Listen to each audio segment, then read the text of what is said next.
Boa noite, me chamo Adriano. Sou morador da cidade de São José dos Campos, capital do Vale do Paraíba. Este relato aconteceu no ano de 2000 e eu tinha por volta de 22 anos.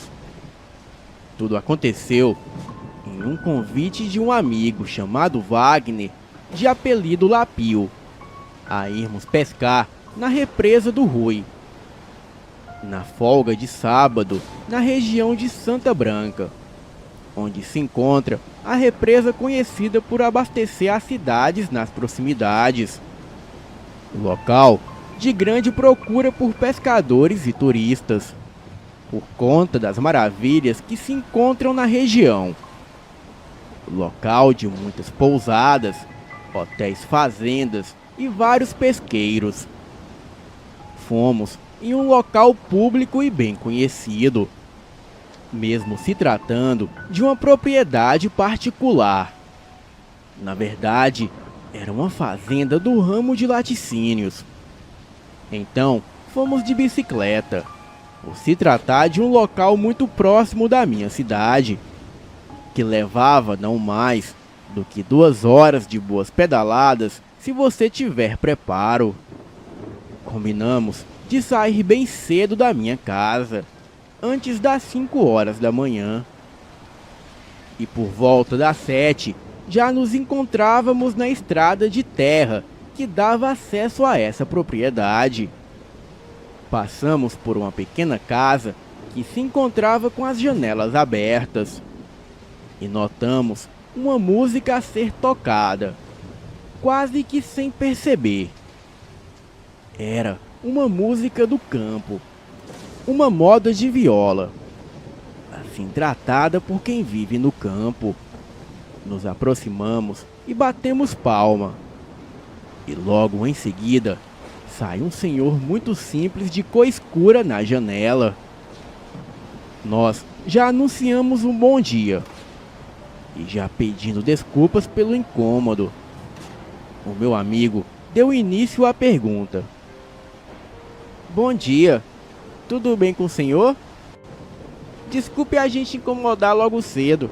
Só queria saber se essa estrada segue até a propriedade do Rui. Ele respondeu que sim, que era só pegar todas as saídas à esquerda, e quando a estrada bifurcasse, era para pegar a saída à direita, e depois seguir reto até chegar a uma porteira. E chegando nela, era só passar pelo quebra-costela, uma passagem para pedestres, que impede a passagem do gado. Então, antes de sairmos em direção a esse destino, eu perguntei. Só mais uma pergunta, senhor. No caminho até aqui, notamos que as outras casas que cercam essa estrada têm uma cor vermelha na parte de cima dos batentes. O senhor pode me falar o porquê dessas marcas? Ele olhou em meus olhos e me perguntou. Vocês são de onde? Falamos que não éramos dali, mas que vínhamos da cidade de São José dos Campos. Estávamos indo em busca de alguns peixes e de relaxar. Ele disse que já imaginava que fosse isso, pelas tralhas e pela grande procura de pescadores aventureiros que sempre passam por ali. Ele disse que fôssemos pescar logo, e que não era para a gente se empolgar pela fartura de peixe que ali tinha.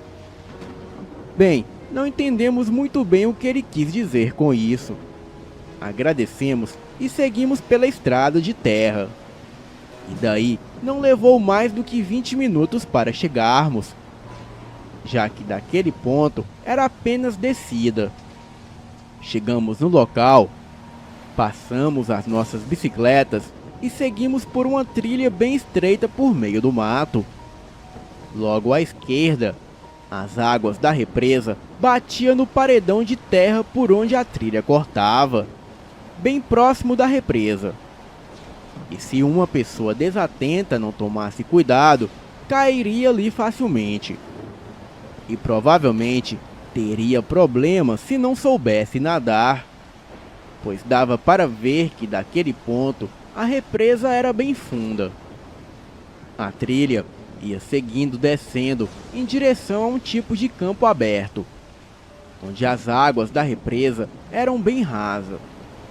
Montamos um quadrado de bambu, amarramos várias garrafas PETs e enfiamos 2 estacas no pé da margem da represa.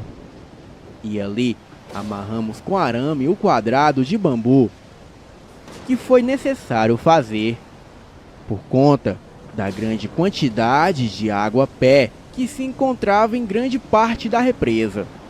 E se não fizéssemos isso, seria praticamente impossível de se pescar ali, pois acreditamos que os anzóis iriam enroscar ali com muita facilidade.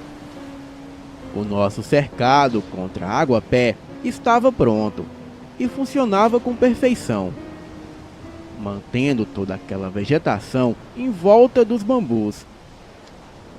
Levamos a nossa ceva, farelo de milho, com ração e todo tipo de coisa que servem para atrair os peixes.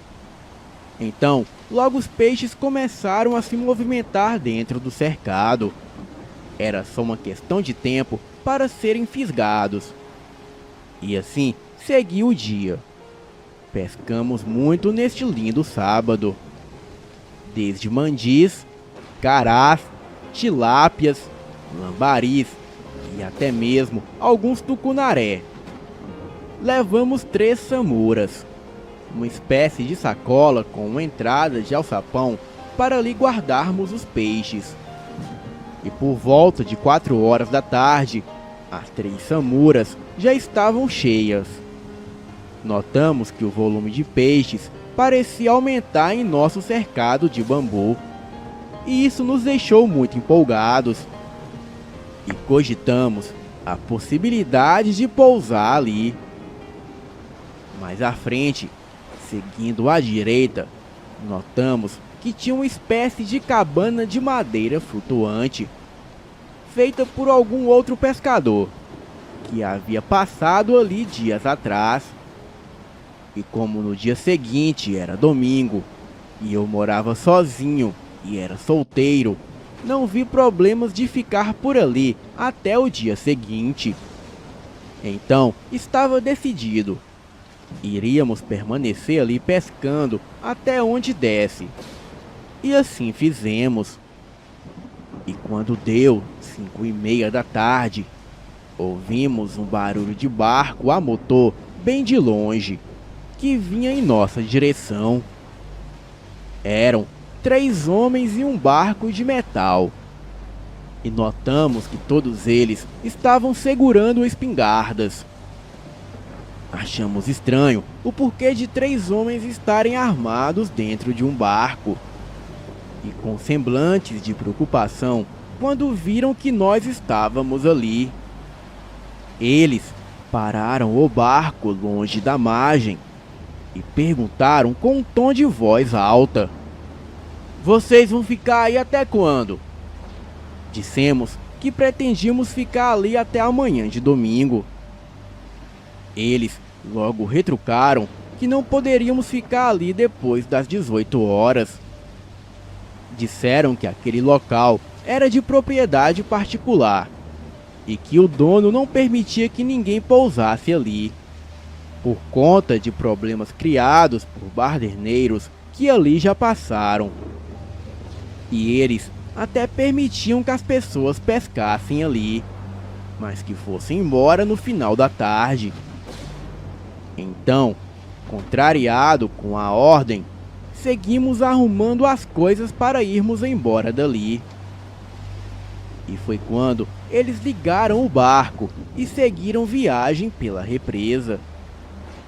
Neste momento, Lapio teve a iniciativa de começar a montar tudo de novo, o que já estávamos guardando. Eu perguntei o que ele estava fazendo, se tinha esquecido algo, ou se estava guardando algo errado. Ele respondeu que não iria ir embora, pois ele não era do tipo dos caras que tinham feito bagunça por ali. e que não estávamos fazendo nada de errado, e que nós iríamos nos arrepender amargamente se fôssemos embora, deixando todos aqueles peixes ali pulando. E foi quando uma grande empolgação me tomou conta, e rapidamente eu concordei com ele. E já estava mais do que desesperado, desarrumando toda a nossa tralha e posicionando as varas e equipamentos para continuar toda a noite pescando. Então, continuamos ali pescando, até que por volta de 7 horas da noite, vimos ao longe outro barco vindo bem devagar em nossa direção. E este barco demorou por volta de uns 20 minutos, pois era uma espécie de canoa e era a remo. E o homem que conduzia essa embarcação era de idade avançada, por volta de 70 anos. Ele vinha seguindo quase que no meio da represa. E sem parar o seu trajeto, ele nos alertou a irmos embora o mais rápido possível. E nós prontamente dissemos que não precisava se preocupar, pois não iríamos fazer nenhum tipo de bagunça ou coisa parecida naquele local, e que nós só estávamos interessados na pesca.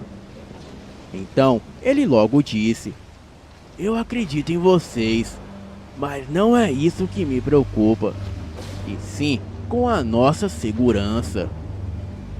Ele disse que não poderia encostar sua pequena canoa para nos abrigarmos, pois assim ele passaria a correr risco também, por conta da lentidão para se locomover, e que todos poderiam ficar em perigo, pois as águas ali são bem profundas, e ele não conseguiria mais nadar por sua idade e os seus problemas de saúde.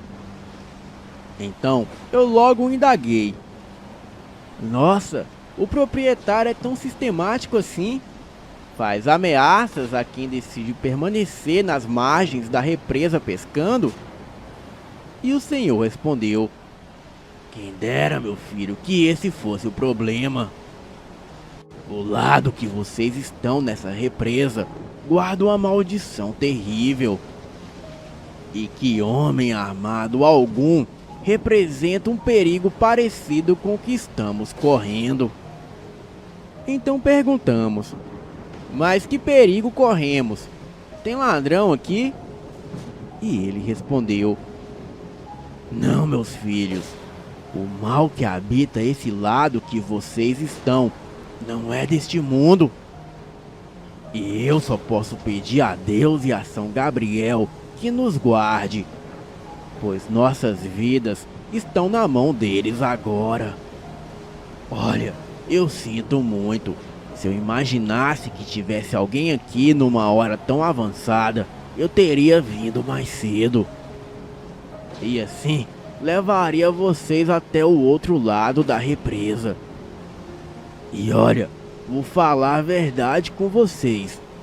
Muitas pessoas que se aventuraram a pousar aí onde vocês estão, nem rastro deixaram no dia seguinte.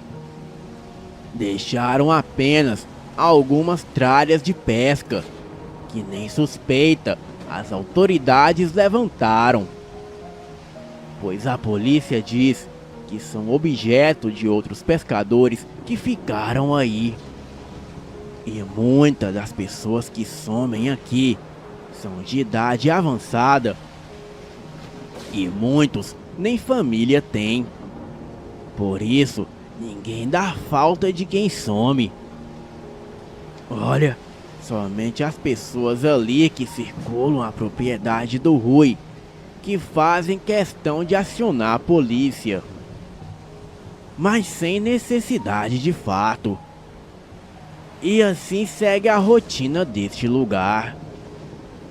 Então, o proprietário deu uma ordem para ninguém permanecer aqui pescando depois das 18 horas. E como vocês não são da região não conhecem os costumes, desconhecem por completo os perigos que os rondam. Após ouvir isso, a desconfiança e a curiosidade nos rodeavam. Era uma mistura de sentimentos e um certo medo pelo desconhecido. Então eu logo perguntei: mas senhor, que perigo é esse que se encontra neste lado? Seria algum animal, onça, ou algum tipo de felino ou lobo? Não, meus filhos, é muito pior. Vocês acreditam no sobrenatural? Lapio rapidamente disse que não, que isso não existia. Porém, eu disse que sim, que sempre tive uma certa desconfiança. Então se preparem, pois você que não acredita vai passar a acreditar. E se daqui sair com vida, e você vai matar sua curiosidade, pois neste lado da represa vive uma criatura que muitos dizem ser um lobisomem. E olha, vou falar pra vocês, nada que eu já tenha visto em toda a minha vida chega perto dessa criatura que eu já presenciei muitas vezes. E sempre que passo de barco, essa criatura tá rodeando esse lado aí da represa onde vocês estão. Olha, vou dar um conselho pra vocês, meninos. Entrem na água e procurem afastar o máximo da margem. E que Deus abençoe vocês. Sinto muito, mas não quero presenciar o que está prestes a acontecer. Então, o senhor virou a canoa e continuou seguindo viagem pelas águas escuras por conta da noite que havia chegado. E nós ali estávamos sem saber o que fazer. Lapio rapidamente começou a retirar os samuras cheios de peixe da água. Então eu gritei a ele: não, Lapio, deixe os peixes aí. Não temos como levar eles com a gente, pois isso vai nos dar muito trabalho. De fato, daria muito trabalho, pois cada samura estava pesando mais do que 30 quilos. E se todos estivessem cheios como havia de estar, seria mais de 90 quilos de peso extra. Então, terminamos de arrumar tudo, colocamos todas as tralhas dentro de um enorme buraco no chão, cobrimos com um pedaço de madeirite que ali estava apodrecendo ao relento.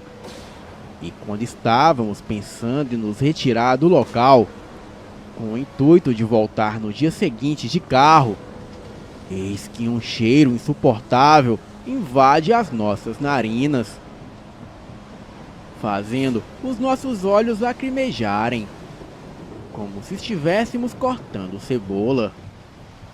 Então seguiu um som agoniante, como se fossem gritos e gemidos de dor. Parecia que alguma coisa vinha se arrastando, sofrendo muito. Porém, não havia barulho de algo se movendo. Era apenas um som terrível de gemidos, com uma espécie de grito menos alarmante.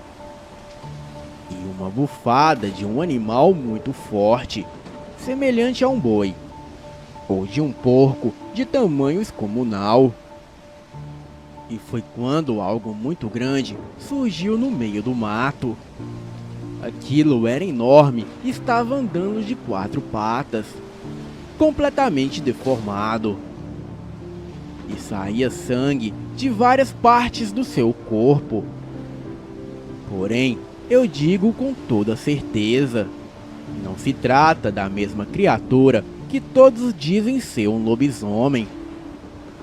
E se de fato essa criatura for um lobisomem, o que todos já relataram aqui foi bem distorcido e refeito com o propósito de caracterizar a uma lenda de nosso folclore. Só consigo descrever com detalhes como é de fato essa criatura, pois conseguimos ver ela por completo, de todos os ângulos e posturas possíveis. Bem, o senhor da canoa estava certo. A água nos manteve a salvo dessa besta demoníaca, nos possibilitando a ver de perto o que realmente ela é. Aquela coisa mede facilmente mais de 2,40 metros de altura. Porém, não tem pelagem em todo o corpo. Na verdade, os seus pelos mais parecem de um animal com algum tipo de sarna, dando para ver a pele por baixo dos pelos falhos e molhados. Sim, molhados, pois a criatura soltava uma espécie de suor. Que nada neste mundo venha a ter um cheiro tão insuportável como este. As suas mãos dianteiras eram semelhantes a mãos humanas, mas completamente desfiguradas. Ficam sangrando como se a pele estivesse com uma infecção ou coisa parecida. As suas pernas são a coisa mais bizarra que eu já vi. Os calcanhares são tão alongados que sim, te fazem pensar que são joelhos, mas na verdade não são. São apenas os calcanhares muito alongados, onde só os dedos tocam o chão. E o seu pé é esticado, colocando o calcanhar como se fosse um joelho, envergado para trás, onde as coxas humanas se inclinam para frente, alinhando o joelho humano com o tornozelo que virou um joelho invertido. Não existe nada igual nesta vida. A besta tem muita dificuldade de andar em duas patas, precisando apoiar os seus braços no chão para não cair. E o bicho é de aproximadamente uns 180 quilos. E a sua cabeça não é de cachorro. E não tem pelagem alguma em sua face. Tem um focinho semelhante a de um porco, porém sem orelhas. E do topo da sua cabeça saem duas pontas. E as suas orelhas ficam na parte de trás da cabeça, quase que na nuca, onde só se conseguem ver duas fendas, como se o crânio fosse rachado na parte de trás. A deformidade da cabeça é impressionante, e rapidamente se percebe que de fato aquilo é uma criatura das trevas. Os seus dentes são como dentes de cavalo, e não se parecem nada como de felinos ou de lobo. É como se tivesse mais dentes do que aquela enorme boca pudesse suportar. A sua língua fica dependurada para fora, de onde sai uma quantidade absurda de baba. Acredito que a criatura não consiga fechar a boca, por conta dos dentes serem da forma que são, e também pela quantidade. E a impressão é que essa criatura possua mais de 100 dentes na boca. Não tem como algo ser daquela forma, senão por falta de espaço. Mas quando aquilo abre a sua boca para respirar, é completamente diferente de qualquer outro predador, pois o esforço que a besta faz para abrir a sua enorme boca, se consegue ouvir os ossos se partindo, para que ela consiga abrir ainda mais a boca e puxar o ar para dentro. O som desse ser respirando me tira o sono até hoje, 20 anos depois do ocorrido. Essa coisa não faz nenhum barulho, a não ser os gritos e gemidos, e este som terrível quando respira. E não se pode ouvir o seu caminhar, a não ser quando aquilo salta. O seu calcanhar e joelho estando na posição que se encontram faz com que essa criatura possa dar saltos que não passem nem de longe na imaginação humana. E se não fosse a represa em nossa frente, seria impossível sair dali com vida. Realmente, essa criatura tem um pavor terrível da água, ficando somente nas margens. A besta derrubou árvores e atirou contra a gente dentro da água. Lançou pedras enormes, como se fossem bolas de futebol contra eu e contra o meu amigo. E por sorte, aquilo atirava as pedras com tanta força que passava por cima da gente. Mas em todo momento, demonstrava uma enorme dor física, de muita dificuldades de se suportar. Os seus olhos eram duas bolas amarelas por inteira, e não tinha pupila ou algo do tipo. Apenas duas bolas brilhantes amareladas. A nossa maior dificuldade, acredito, que fosse ficar ali dentro da água, nos batendo o tempo todo para nos manter boiando na superfície da água. Isso tudo tendo que suportar o cheiro mais terrível que um ser humano possa vir a sentir. Teve momentos que achei que não iria aguentar. E o que nos ajudou foi as árvores ali no meio da represa submersa há muito tempo, mas que ainda tinha um tronco enraizado no fundo da água, onde no meio da escuridão fomos agraciados a bater com o pé, tendo ali uma espécie de plataforma. Nada confortável, mas quando nos cansávamos de bater os braços e pernas, ali conseguimos esticar um pouco o corpo, evitando possíveis cãibras. Tivemos sorte de ser uma época de muito calor, pois assim suportamos o frio da água a madrugada adentro. A besta se manteve ali gritando e gemendo até às 5 horas da manhã. Ora fungando, respirando e gemendo. E em alguns momentos achamos que aquilo chorava.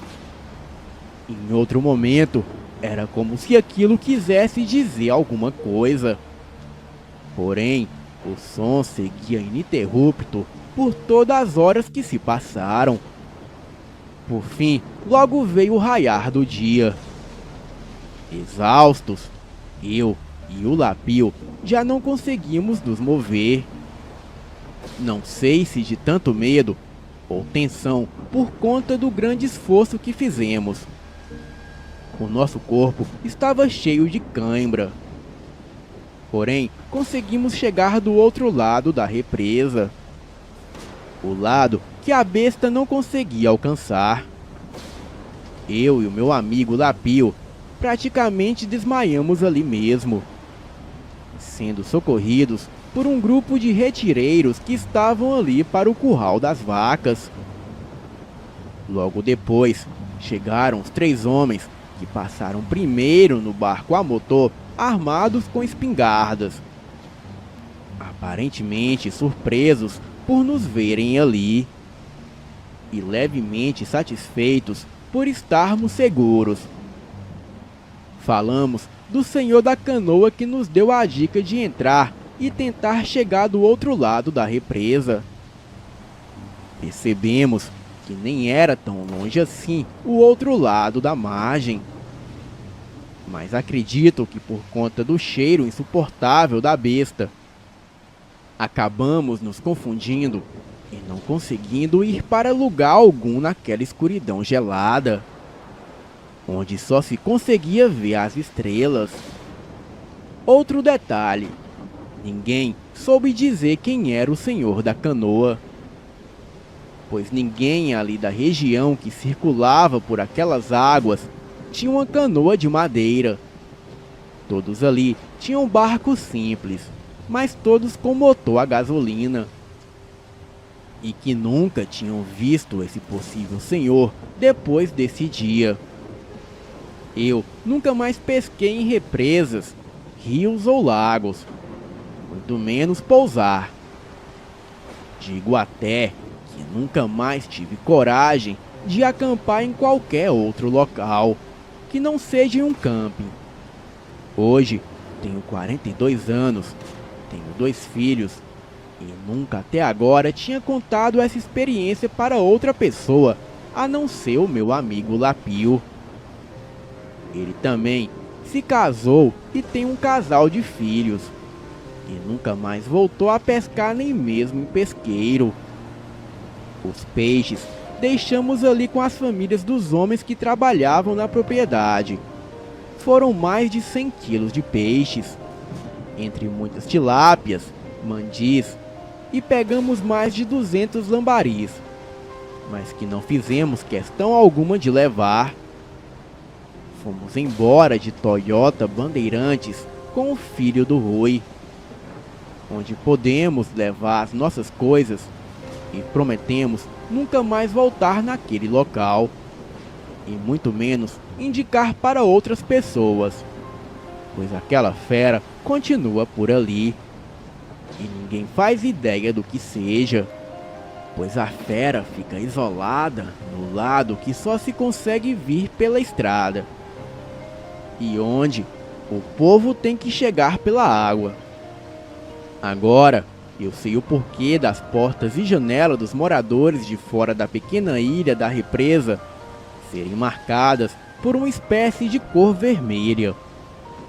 Aquilo parece ser sangue ou algo de algum ritual de proteção, para impedir que o tal lobisomem, ou mapinguari, ou criatura da represa, não tentem nada contra quem mora nessas casas.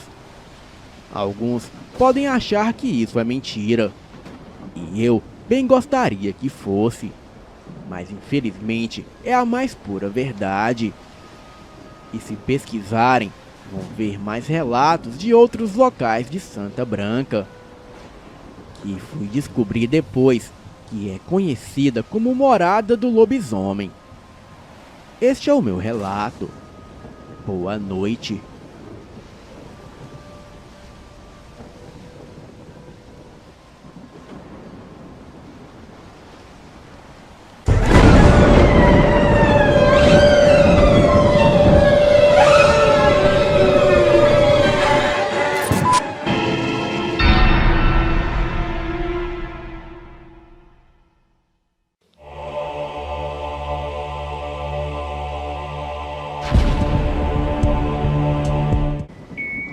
Desta vez seria diferente, eu pensei. Mas lá estava eu sem dinheiro, sem trabalho e no meio do nada, morando em uma casa realmente assombrada. E isso era a última coisa no mundo que eu queria. Tudo começou quando eu decidi fazer uma nova tentativa de sair da cidade grande de uma vez por todas. Eu odeio cidades grandes, mas sempre acabava em uma para conseguir me sustentar financeiramente. Esta é uma história verdadeira sobre a casa assombrada onde eu fui morar.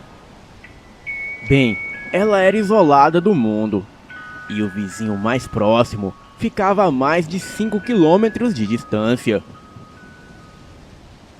Era o começo do verão, e eu estava ansioso para sair da grande São Paulo de novo. E finalmente, depois de ter procurado em todo lugar, eu consegui um emprego como técnico de um rádio de uma cidadezinha do interior paulista. A cidade ficava a cerca de 30 quilômetros do vale quase inabitado, onde eu esperava morar de novo. E eu fui para a estação de rádio assim que cheguei na pequena cidade. E depois de apresentações e ouvi o que era esperado de mim no serviço, eu fui para o meu vale favorito. Tudo estava um mar de rosas, pelo menos no começo. Eu tinha alguns amigos no vale de quando eu morei ali antes. Então, eu achei que poderia ficar com eles até arranjar um lugar só meu. tudo estava um mar de rosas, pelo menos no começo. Eu tinha alguns amigos no vale de quando eu morei ali antes. Depois de 2 semanas, as coisas não estavam indo tão bem na estação de rádio. Eles haviam mudado de ideia quanto a terem um técnico de período integral por lá. No entanto, isso não acabou com as minhas esperanças de conseguir um emprego em outro lugar e conseguir ficar na região. Eu já tinha visto várias casas para alugar, mas nenhuma me agradou muito. Um dia, finalmente eu vi um velho amigo e a sua recém-casada esposa. Ele também estava procurando um lugar para ficar e tinha algumas ideias que eu não tinha pensado. Havia uma casa que ele me descreveu que parecia ser maravilhosa. Era uma casa de fazenda velha de 2 andares, 6 quartos e completa com celeiros e estábulos. A casa estava a 15 quilômetros da cidade mais próxima. E para chegar nela, havia uma estrada muito pouco usada. O aluguel na época era de R$ 75 por mês. O proprietário havia abaixado o aluguel da casa em troca da reforma feita nela, segundo Beto, o meu amigo. Eu estava começando a me animar, até que a sua querida esposa acrescentou que a casa era assombrada. E como era a primeira vez que eu encontrava a esposa do Beto, eu não sabia o que pensar. Beto não era nem um pouco supersticioso. E julgando pelo que eu tinha ouvido falar sobre a mulher dele, ele também não era. Mesmo assim, eu resolvi ir ver a casa. E talvez ela não gostasse de casas antigas que precisassem de reforma. Bem, eu consegui chegar na casa no começo da tarde. Era um verão quente, e o ar fresco e as montanhas da serra ao longe deram um ar muito atraente à casa. Eu podia ver o celeiro e outras construções ao longo do terreno. E quando eu me aproximei da porta da frente, eu notei que a maioria da madeira estava podre e tinha caído durante os anos, deixando a varanda intransitável. Então, eu lembrei que o Beto me falou para entrar pela entrada de trás da casa. Eu fui para trás e entrei pela cozinha. Estava pensando como seria bom morar em uma casa de fazenda. E lá dentro, eu fui recebido pelo som de uma torneira vazando. Então fui para a pia e tentei em vão desligar a torneira. E isso só piorou as coisas. Começou a sair mais água. Então eu decidi deixar isso pra lá e continuei com a minha visita. A cozinha era gigantesca, com um teto bem alto, armários grandes e porta de vidro. E depois de ter olhado a cozinha e a fria despensa com a entrada do lado da cozinha, eu continuei para a sala de estar. A sala de estar deveria ser 2 vezes maior que a cozinha, com um teto igualmente grande. Eu estava cada vez mais empolgado. E saindo da sala, eu entrei em um corredor que levava para a parte de frente da casa. E do lado esquerdo do corredor havia um único banheiro da casa. E continuando pelo corredor, haviam 4 quartos, sendo que 3 tinham janelas que davam para a frente da casa. E 2 deles tinham portas para fora da casa que davam para a varanda. Eu ficava cada vez mais ansioso para morar naquela casa, e quanto mais eu olhava para a casa, mais eu ficava ansioso para morar nela. Tanto que eu havia até esquecido os comentários que a esposa do Beto havia feito. E depois de ter feito um tour pela parte de baixo da casa, eu subi para ver o andar de cima. A casa originalmente havia sido construída sendo 4 quartos e o banheiro, a cozinha, a sala e a parte de cima que pegava metade da casa. A escada dava para um corredor que ia de uma ponta a outra da parte de cima da casa. Na esquerda do corredor tinha um pequeno quarto, que era um depósito. E ali havia materiais de construção e alguns restos de madeira.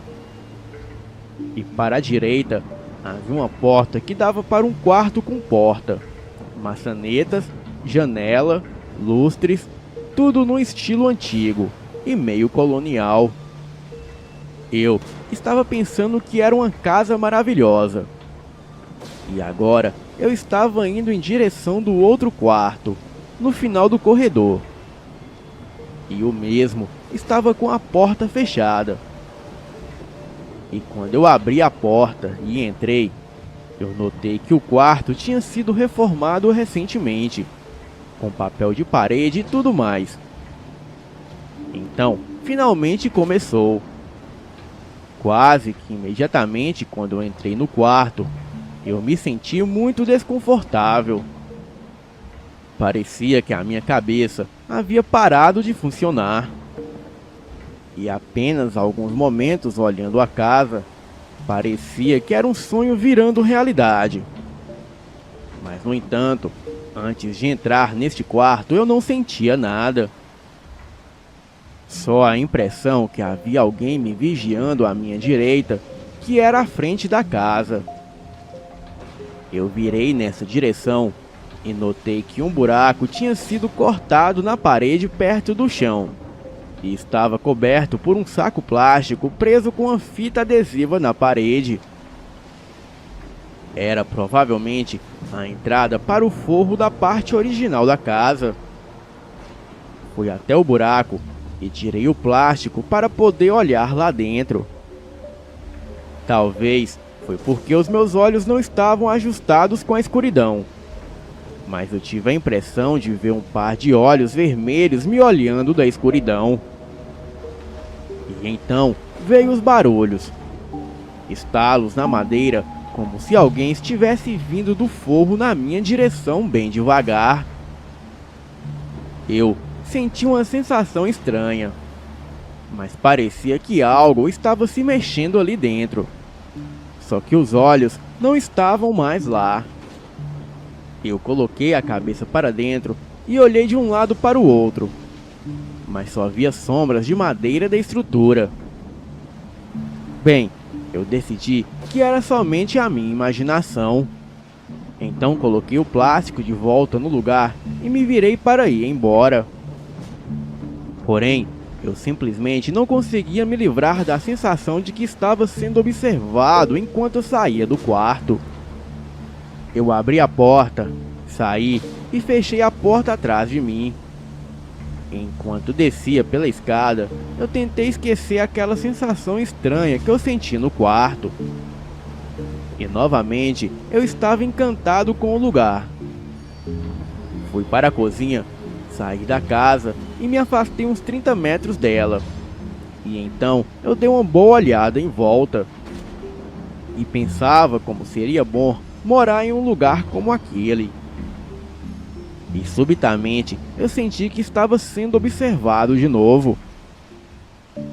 Eu olhei na direção de onde vinha a impressão, e era bem em uma entrada de ar que tinha na lateral da casa, onde ficava o forro da parte original da casa.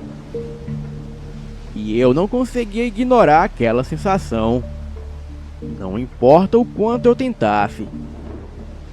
E depois que eu voltei para a cidade, eu acabei esquecendo a parte esquisita da visita e só podia pensar na parte boa e de como eu tinha gostado daquele lugar. Mas eu realmente não estava muito afim de me mudar para lá sozinho. Então eu coloquei isso de lado por um tempo.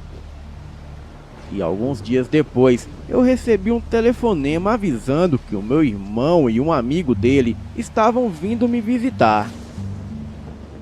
E eu sabia que o meu irmão queria sair da cidade tanto quanto eu. E ele sempre falava de vir para o interior morar comigo. E quando ele chegou, ele me falou que o amigo dele e ele queriam ficar comigo o verão todo. Bem, finalmente essa era a minha chance de mudar para a casa que eu tinha visto. O meu irmão concordou em dividir o aluguel comigo. Logo depois que eu falei sobre o lugar, nós falamos com o dono da casa e depois levamos a minha mobília. Eu escolhi um dos quartos de baixo do lado do banheiro. E a primeira noite foi tudo tranquilo e muito calmo. E depois do terceiro dia, depois de não ter encontrado emprego nenhum, o meu irmão e o seu amigo me falaram que estavam indo embora de volta para a capital. Então, lá estava eu, morando sozinho em uma casa gigantesca e potencialmente assombrada. Os barulhos geralmente aconteciam por volta de 11 da noite. E no começo eu só ouvia algo arranhando as paredes. E eu pensava que poderiam ser ratos. E depois de alguns dias, eu comecei a ouvir passos fortes no andar de cima. Era como se alguém estivesse arrastando algo por aquele quarto estranho no andar de cima. Eu lembro de colocar a minha orelha contra a parede para ver se o barulho vinha mesmo da casa. E realmente vinha. E como eu tinha um aparelho de som, eu simplesmente aumentava o volume o suficiente para não ouvir os passos que vinham do segundo andar. Eu geralmente ficava acordado até não poder aguentar mais de sono. E geralmente entre 1 e 2 da manhã. E isso era padrão toda noite. E depois de várias semanas vivendo assim, eu fui falar com um amigo meu que se chamava Diogo. Ele era de São Paulo e também estava querendo fugir da cidade grande. E como ele estava procurando um lugar para ficar, eu ofereci um dos meus quartos. E o Diogo aceitou na hora. Bem, ele tendo 5 quartos para escolher, ele pegou um que ficava no andar de baixo, perto da escada na parte da frente da casa. Na manhã seguinte, o Diogo me perguntou algo muito interessante. Ele perguntava o que eu estava fazendo andando para lá e para cá, no andar de cima na noite anterior. Eu falei que naquela noite eu não havia subido para o segundo piso. Ele não acreditou e falou que eu fiquei andando no quarto em cima do quarto dele. E foi aí que eu falei que em cima do quarto dele não havia nada, somente o forro. E depois de mostrar o andar de cima, eu finalmente convenci ele. Agora, ele havia chegado na mesma conclusão que eu. Que havia algo de sobrenatural naquela casa. Então, do seu jeito estranho de tentar me confortar, ele me contou uma experiência sobrenatural que ocorreu com ele. Porém, isso fica para um outro relato.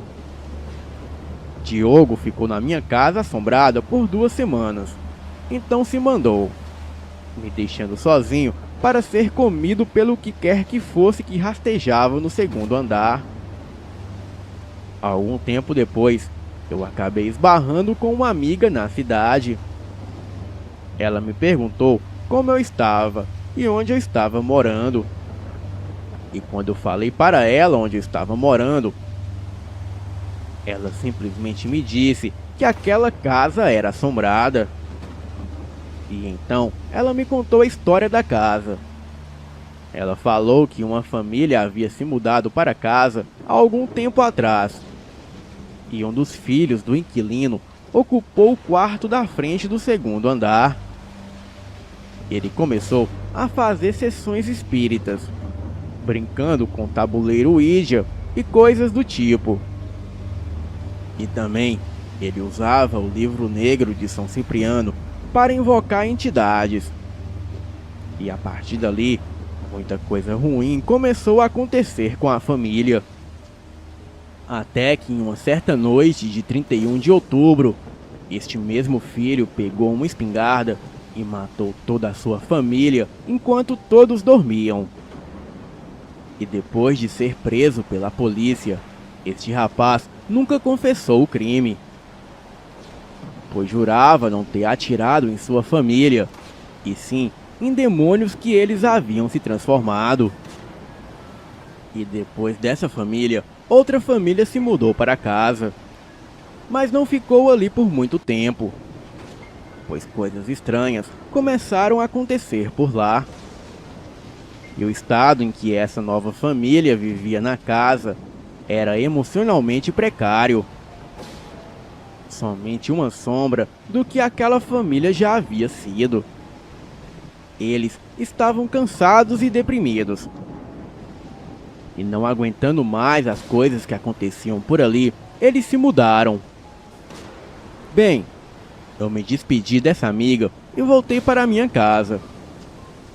E não tinha certeza se havia gostado de ter ouvido essas informações extras sobre a casa. Algumas noites depois, eu comecei a escutar gritos no andar de cima. E tudo ali estava uma bagunça. E parecia que o que quer que fosse que estivesse fazendo aquela zona toda, logo ia descer as escadas. Eu estava tão assustado que já estava fazendo planos de por qual janela iria pular e qual roupas levar. E nem o aparelho de som conseguia mascarar os barulhos mais. No entanto, nada se materializou naquela noite.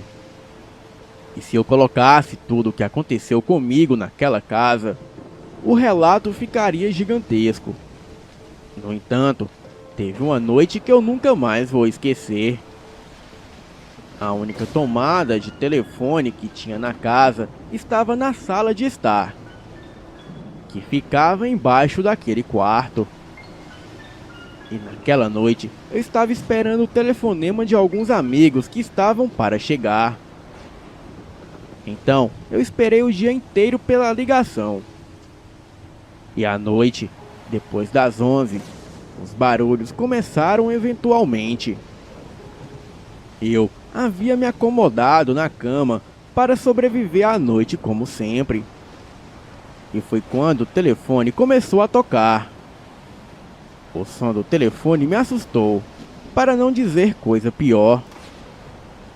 O som dele era quase inaudível devido ao barulho do quarto em cima da sala. Eu me levantei e fui para o corredor escuro e acendi a luz. E quando eu cheguei na sala de estar, logo atendi o telefone. E realmente eram os meus amigos ligando. Eu tentei parecer calmo, mas o tempo inteiro enquanto eu estava no telefone, eu podia ouvir os passos no quarto de cima. A todo segundo, eu esperava ver algo correndo escadaria abaixo, mas nada aconteceu. E até o meu amigo no telefone percebeu que havia algo de errado. E como já era de se esperar, eu nunca consegui um emprego estável. Então, eu fui forçado a me mudar e voltar para São Paulo. Coloquei toda a minha mobília em um dos quartos da frente com a permissão do dono da casa e me mandei de lá. E depois de vários meses, quando eu fui voltar para pegar as minhas coisas, eu perguntei para o atual inquilino se ele estava gostando da casa. Ele era um policial militar aposentado. E ele falou que estava sim, gostando da casa. Mas demorou um pouquinho para ele pegar confiança em mim e logo desabafar. Ele eventualmente me contou que numa noite ele ouviu um barulho no andar de cima e viu que evidentemente alguém tinha entrado na casa, no quarto da frente, e estava praticamente destruindo ele. Embora alguém escalar uma parede lisa e entrar pela janela do segundo andar fosse quase impossível. Ele me contou que pegou a lanterna, a arma carregada e subiu para ver quem era.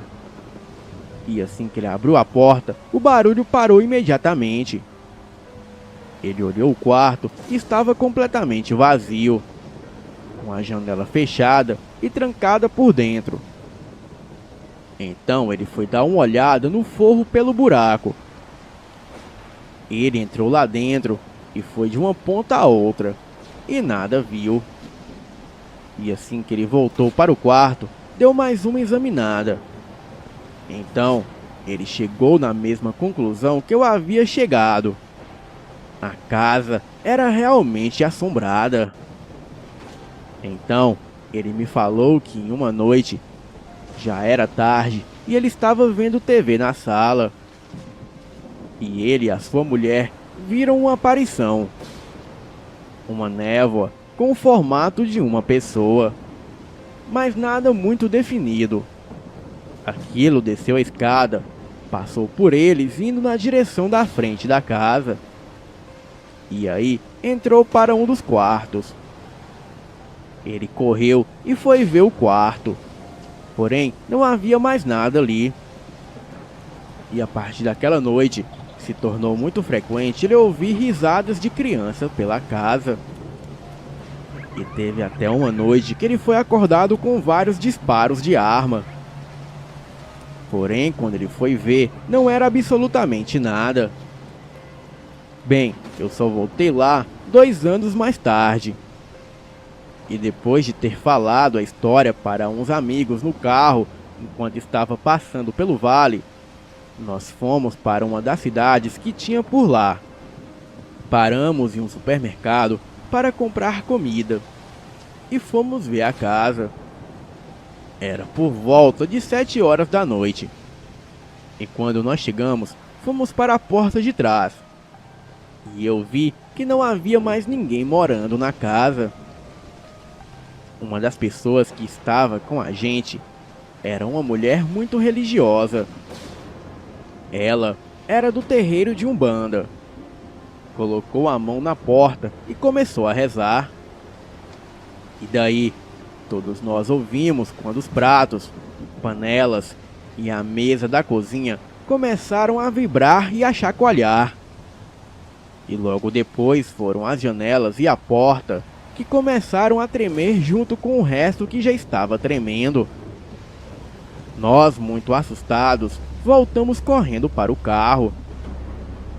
E quando chegamos lá, havia uma substância viscosa na maçaneta do carro que não estava lá quando paramos na cidade há apenas alguns minutos atrás. Bem, não precisa nem dizer que eu nunca mais cheguei perto daquela casa. Boa noite.